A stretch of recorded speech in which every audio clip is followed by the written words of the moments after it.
আল্লাহকে ভয় করো। ইত্তাকুল্লাহ, ইত্তাকুল্লাহ, ইত্তাকুল্লাহ। ওহে মুসলিম, তোমাকে আল্লাহর সামনে দাঁড়াতে হবে। তোমার হিসাব নেওয়ার জন্য আল্লাহই যথেষ্ট, যিনি সব জানেন। তুমি যা গোপন করো ও প্রকাশ করো। তোমাকে অবশ্যই মৃত্যুবরণ করতে হবে। যখন তুমি দুনিয়ার সব কিছু ছেড়ে চলে যাবে, শুধু তুমি আখিরাতের জন্য যা সঞ্চয় করেছ তা নিয়ে সাবধান হও তোমার শেষ আমলের ব্যাপারে। তুমি জানো না কখন তোমার শেষ মুহূর্ত। তুমি কি প্রস্তুত মৃত্যুর জন্য? তুমি কি প্রস্তুত কবরের সওয়াল জবাবের জন্য? তুমি কি প্রস্তুত ভয়াবহ কিয়ামতের জন্য, হাসরের ময়দানের জন্য, হিসাব নিকাশের জন্য, আল্লাহকে জবাব দেওয়ার জন্য, মিজানের জন্য?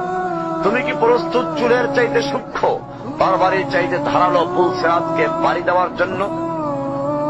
ভয়ঙ্কর তুমি জাহান্নামের ভয়ঙ্কর আযাব থেকে আত্মরক্ষার জন্য কাজ করছো তো?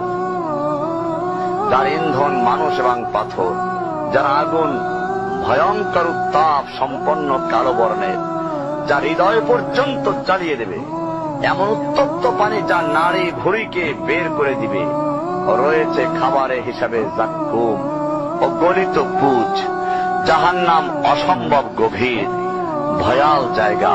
কঠোর হৃদয় ফেরেশতারা নিযুক্ত, যেখানে শাস্তির মাত্রা বৃদ্ধির জন্য শরীরকে অনেক বড় করে দেওয়া হবে। চামড়াগুলো জ্বলে যাবে, বের হতে চাইবে, বের হতে পারবে না। মৃত্যুকে ডাকবে, মৃত্যু আসবে না। ভয়ঙ্কর শাস্তি যা অনন্তকাল ব্যাপী চলতে থাকবে।